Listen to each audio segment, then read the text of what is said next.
बारामती पोटनिवडणूक सुप्रिया सुळे यांची भावनिक हाक। बारामतीत अजितदादा पवार यांच्या निधनानंतर होत असलेल्या पोटनिवडणुकीत उपमुख्यमंत्री सुनेत्रा पवार यांच्या प्रचार सभेत सुप्रिया सुळे यांची भावनिक संवाद साधला। त्या म्हणाल्या, गेल्या 2 ते 2.5 महिन्यात खूप कठीण काळ गेला। अजितदादा आज आपल्यात नाहीत यावर अजूनही विश्वास बसत नाही।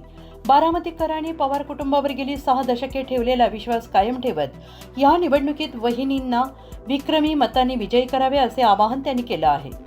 महाविकास आघाडीचे सर्व कार्यकर्ते आणि मतदार सुनेत्रा पवार यांच्या पाठीशी ठाम उभे राहतील असा विश्वास त्यांनी व्यक्त केला।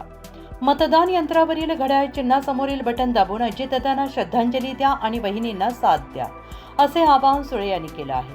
व्हॉइस ऑफ महाराष्ट्र न्यूज चॅनेलसाठी ब्युरो चीफ मुन्ना मुजावर यांचा रिपोर्ट। इथे येत असताना यायच्या आधी मला यायला उशीर झाला। याचं कारण असं की मला इथे येत असताना आशा काकींकडे जाऊन आल्याशिवाय माझं मन मला अस्वस्थ करत होतं। त्याच्यामुळे मी पुण्यावरनं बारामतीला आले। बारामतीला आल्यानंतर काट्याच्या वाडीला गेले, आशा काकींना भेटले। काकी टीव्ही बघत होत्या। काकींची काय बोलावं, काय सांगावं की बारामतीला कशासाठी आली आहेत मला हिम्मत पण झाली नाही। मी हर्षवर्धन भाऊंचं आणि भरणे मामांचं नाव घेतलं आणि सांगितलं मी इंदापूरला गेले होते आणि इंदापूरवरनं मी इथे आले। म्हटलं घरावरनंच चालले होते, तुम्हाला भेटते आणि पुढे जाते आणि मला खेड शिवापूरला लग्नाला जायचं आहे म्हणून मी इथून गेले। म्हटलं तुमचं काय चाललं आहे बघून येते। मला हिम्मतच नाही झाली काकींना सांगायची की आज या सभेसाठी मी बारामतीला आले। गेले 2-2.5 महिने हे आपल्यासाठी हे फार अडचणीचे राहिले आणि आज आपण सगळे वहिनींच्या प्रचार सभेच्या सांगतासाठी इथे आलेलो आहोत। सांगता सभा करता असताना दादा आपल्यात नाही ह्याच्यावर अजूनही कुणालाच विश्वास बसत नाही। अनेक वेळा असं वाटतं एखादं काम जिल्ह्यातलं राज्यातलं असेल की अरे दादाच्या ऑफिसला फोन करा, पण दादा नाही।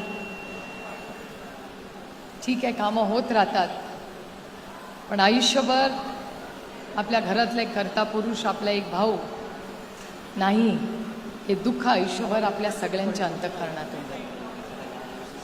आज व्यासपीठावर उभी राहिलेली असताना आज राज्यातून महाराष्ट्रातले अनेक मंत्री आलेत आणि माझं कर्तव्य म्हणून आणि ह्या भागाची लोकप्रतिनिधी म्हणून व्यासपीठावर महाराष्ट्रातून जे सगळे दादा प्रेमी आले त्यांचं मी बारामतीमध्ये तुमच्या सगळ्यांचं अंतःकरणापासून आपल्या सगळ्यांचं मी स्वागत करते।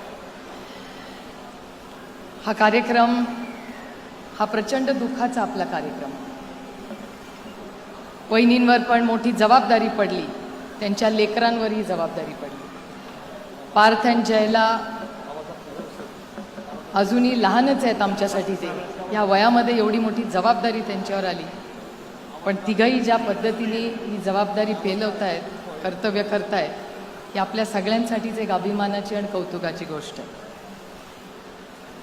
मी स्वतः महाविकास आघाडीच्या वतीने माननीय सोनिया गांधी, माननीय उद्धवजी ठाकरे, माननीय राहुल गांधी, माननीय खडगेजी, माननीय संजय राऊत साहेब, अरविंद सावंतजी, आदित्य ठाकरे, हर्षवर्धन सपकाळ,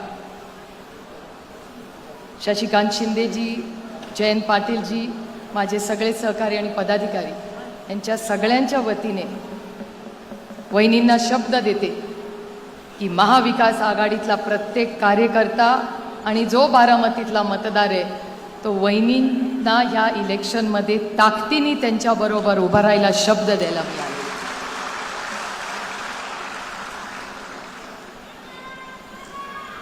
गेले 6 दशकं बारामतीकरांचं आणि पवार कुटुंबाचं एक वेगळं नातं आहे। मला अभिमान वाटतो तुम्हाला सांगताना की मागच्याच आठवड्यात तामिळनाडूच्या इलेक्शनमध्ये काही चर्चा चालू होत्या दिल्लीमध्ये आणि बारामतीचा आवर्जून उल्लेख झाला। याचं कारण असं की तुमच्या बारामतीकरांच्या विश्वासाने आणि प्रेमाने बारामतीत एक मोठा रेकॉर्ड लवकर होणार आहे। ज्या आदरणीय पवार साहेबांना 6 दशक ह्याच बारामतीकरांनी साथ दिली, ह्या देशामध्ये सगळ्यात जास्त वेळा निवडून यायचा मान हा कुणाला मिळणार आहे तर तो बारामतीकरांना मिळणार. 60 वर्ष ही परंपरा तुमच्या आशीर्वादाने सुरू झाली. आदरणीय पवार साहेब 6 दशक इथे कार्यरत ते. त्यानंतर दादांवर मोठी जबाबदारी आली आणि पूर्ण निष्ठेने दादांनी गेले 35 वर्ष या भागाची सेवा केली आणि बारामतीची वेगळी ओळख महाराष्ट्राच्या राजकारणात स्थापन केली. ह्या बारामतीकरांनी अनेक वेळा आरोप प्रत्यारोप झाले, संघर्ष केला, पण बारामतीकरांनी कधी पवारांची साथ नाही सोडली. आणि ह्याच बारामतीकरांसमोर नतमस्तक होऊन महाविकास आघाडी, राष्ट्रवादी काँग्रेस पक्ष, शरदचंद्र पवार, राष्ट्रीय काँग्रेस पार्टी आणि शिवसेना यांच्या वतीने मी सगळ्यांना मनापासून शब्द आणि शुभेच्छा द्यायला आले की या संपूर्ण इलेक्शनमध्ये माझी तर इच्छा होती हे बिनविरोध व्हावं, इलेक्शनच होऊ नये. म्हणून पहिल्याच दिवशी, ज्या दिवशी इलेक्शन अनाऊन्स झालं, मी पहिल्या दिवशी चॅनलवर गेले आणि म्हणाले वहिनींचं इलेक्शन हे बिनविरोध झालं पाहिजे. दुर्दैव आहे की काही लोकांचे फॉर्म अजूनही राहिले, पण ठीक आहे, आता मतदान होईल. पण हे विक्रमी मतदान नक्की होईल ह्याच्याबद्दल माझ्या मनात तीळ मात्र शंका नाही. आपल्या सगळ्यांना मतदानाचा नंबर किती आहे आपला? 1 नंबरला वहिनींचं नाव, चिन्ह आणि बटन आहे. त्या 1 नंबरच्या शेजारचं बटन दाबून दादाला आदरांजली, श्रद्धांजली द्या आणि वहिनींना साथ द्या ही विनंती करायला मी आले. ही दिवस आणि हा वेळ कुठल्याही बहिणीवर येऊ नये. मला आजही तो दिवस आठवतो. मी सकाळी वॉक करत होते, 8:40-45ची ती वेळ होती आणि 5चा मला फोन आला. अनेक वेळा पार्थन मी फोनवर बोलतो, म्हणलं इतक्या सकाळी काय फोनवर काढलं? मला म्हणला डॅडीचं प्लेन पडलंय. म्हणलं काय पण बोलू नकोस. मला म्हणले आत्या जरा ऐका माझं, डॅडीचं प्लेन पडलंय. म्हटलं डॅडी कशावरनं त्या प्लेनमध्ये आहे? काहीतरी बोलू नको, चेक कर नीट. एका फोनवर तो माझ्याशी बोलत होता, दुसऱ्या फोनवर मुसळे इथे आहेत, मुसळेंना माहिती होतं आणि मुसळे, किरण गुजर हे सगळे तिथे होते. आणि तिथून ते व्हिडिओनी पार्थला दाखवत होते ही घटना झाली. आजही असं डोळे बंद करून गेलं वाटतं की काय तो दिवस होता, काय ती परीक्षा,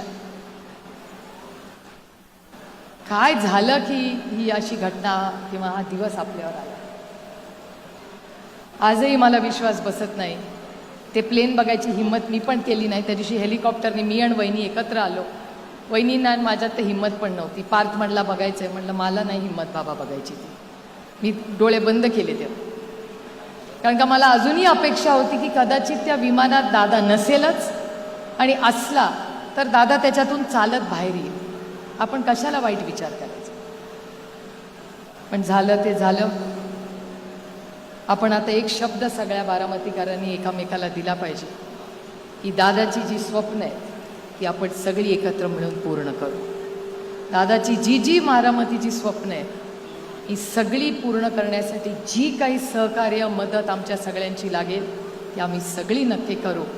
आणि बारामतीची आन बान आणि शान जी 6 दशक महाराष्ट्राच्या आणि देशाच्या राजकारणात राहिली आहे ती टिकून ठेवण्याची नैतिक जबाबदारी ही आपल्या सगळ्यांवर आहे आणि आमच्यावरही. आणि त्याच्यामुळे ती जबाबदारी मी पूर्णपणे पार पडीन. पुन्हा एकदा महाविकास आघाडीच्या वतीने आपल्या सगळ्यांना शब्द देते की या संघर्षाच्या काळात, या इलेक्शनमध्ये आणि पुढच्या या संपूर्ण विकासामध्ये आपण सगळे एकत्र राहू. दादाला मनापासून आदरांजली अर्पण करते, श्रद्धांजली अर्पण करते आणि आपली रजा घेते. जय हिंद, जय महाराष्ट्र.